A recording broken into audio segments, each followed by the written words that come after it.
Thank you for joining Fortune India today. Thank you so much, Debanjana and the Fortune India team to have me on the behalf of the brand EUME. After establishing a very strong online presence, why did you choose to enter the offline retail now? I mean, and why Bangalore for your first, store? So EUME is a premium luggage and travel accessory brand, and we've been on D2C since good 3.5 years now. And since last 1.5, 2 years, we've been very strong in the luggage category also. And the products being aesthetically very good looking, functionality wise, technicality wise, they are really very good in quality. And once we started stabilizing the D2C model and the e-commerce platform, we thought this is the next big thing which we should be now heading towards. We also started receiving a lot of DMs, on our social media platforms, that where can we see your product, where can we have a touch and feel kind of an experience. And that's what made us actually expedite more on we definitely were thinking on the retail line, but yes, we expedited the whole process and coming up with 3 stores now, Bangalore being the first. um, because Bangalore is the Silicon Valley of India and all the techies are there. And but it is like we were planning many stores and Bangalore happened to be first of it. And yeah, very, very excited and looking forward to this Bangalore store of us. Next 2 stores coming up in the next 20 to 25 days. Very soon is going to be coming up the launch of the Mumbai store. We are the Sky City Borivali, which is by Oberoi, and we are going to be in Hyderabad, Sarat City by the end of August.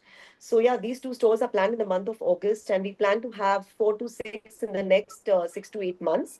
So the retail strategy is very, very short. That we are not focusing on opening too many stores at one point of time, but we are planning to have a good number of stores with a very premium and aesthetic, good looking vibe, and we want to give a very good experience to our consumers.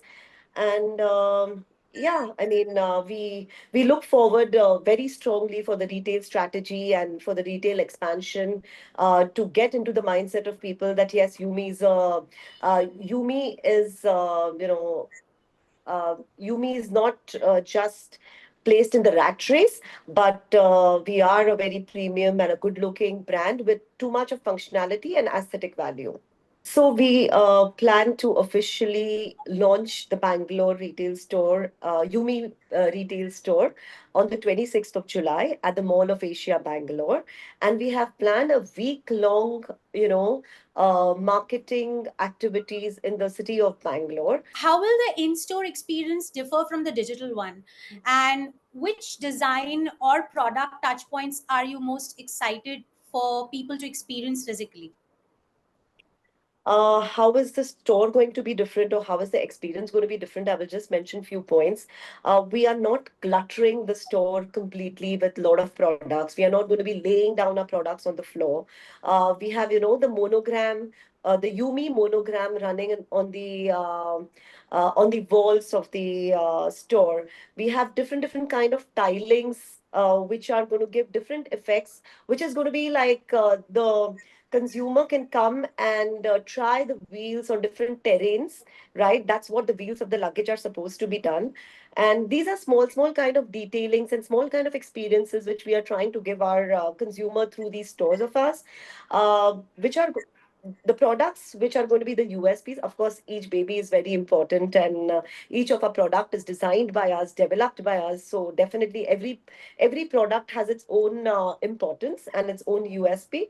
So yeah, I mean, once a consumer comes in the store for an experience, I'm sure there are going to be many different kind of products like our aluminium cabin and the aluminium check-in, the trunk, the pro cabin, our messengers, our backpacks. They definitely are going to, carve a niche for us when it is coming to the consumer experience. Very excited for it. Sounds very, very interesting. I mean, trust me, it's a very different thing that I can visualize. Recently, you raised a 25 CR in your Series A funding. So, how do you plan to deploy this capital? And particularly in terms of expansion, in innovation or marketing? So for sure, it is going to be used a lot in the retail expansion, branding, marketing, and inventory, because we have understood that retail is a very very important piece of the whole brand building, right? And same goes for your branding, marketing. How do you make a consumer perceive your brand, right? So right kind of pieces of content or right kind of strategy in marketing and branding is very very important, and of course the inventory management. What does smart travel mean to Yumi, and how are you shaping this vision from an Indian perspective? So we have understood one thing about our community as our community means Indian community and our clientels. Um, they want the basic things very right? So too much of smart or too much of technology is just an add-on thing, but it's not something which the consumer is directly taking it just for the smart feature. Because luggage at the end of the day is known for its functionality and utility. But of course, we are trying to say in our, we have the USB chargers, we have the C port in our cabin luggages. So definitely smart is the way, but that's not the only way what a consumer looks at. Got it. Got it. Yeah. So there are legacy brands, legacy players like VIP, American Tourister, Samsonite. They already dominate the Indian luggage market, and there are some new players who have come up, like Mokobara, National Miles, who are also redefining this market. So where does Yumi fit in this market, and how do you plan to gain more market share? So, with all due respect to all the names of the brands what you have taken, they have done a lot to be mentioned by you and all the consumers, and Yumi plans to maintain its aesthetic and functionality combination of brand strategy. We want to be perceived as a brand which has too much of aesthetics with extra functionality. We are known for our functions. We are known for the kind of quality what we are giving to people. Our average order value price is around 13,000 rupees. We have consumer yet not being in the physical spaces till date.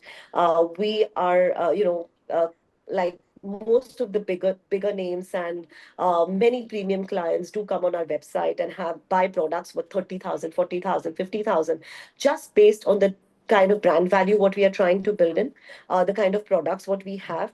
So we are trying to remain in that league and not not get our minds wavered uh, by getting into the bandwagon of selling at cheaper prices or giving discounted products or getting too many fad products in the brand, where after 3 months they do not they are just fashion products and they are not looked after.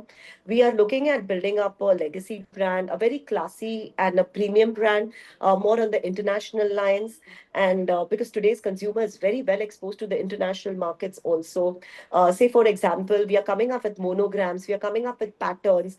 So that monogram, that pattern, which will be it will be running on all our products, be it a piece of luggage, be it a messenger bag, be it a laptop backpack, or be it even the storage pods or accessories. That design and language and communication is going to be same throughout all the products.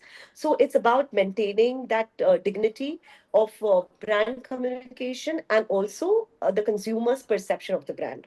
So premium features often come with a premium pricing, right? So how do you ensure that your products remain accessible to your consumer base? So, having understood the consumer persona, having understood today's lifestyle of a consumer, they do not mind paying that extra little buck if a certain product is suiting their lifestyle.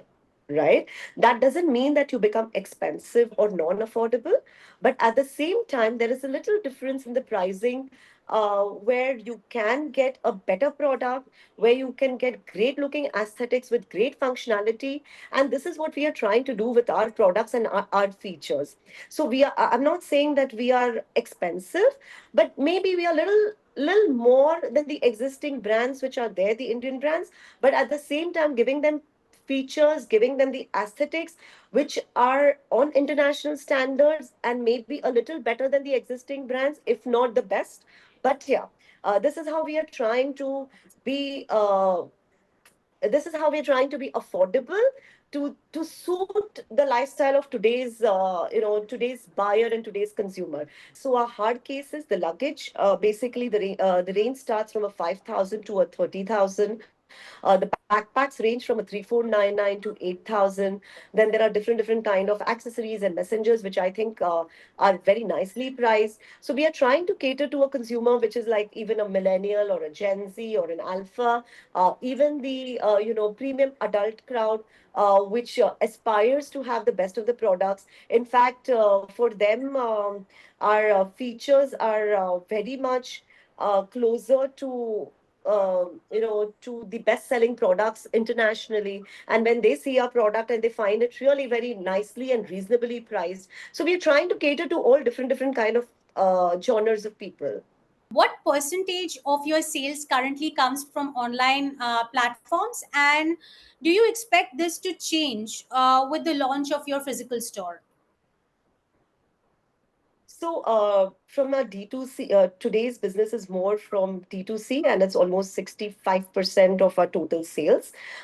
In fact, if I go to, I mean, retail is definitely going to add up rather than getting a division out of it. If I'm going to be like, it's going to be adding up to the whole ecosystem of sales.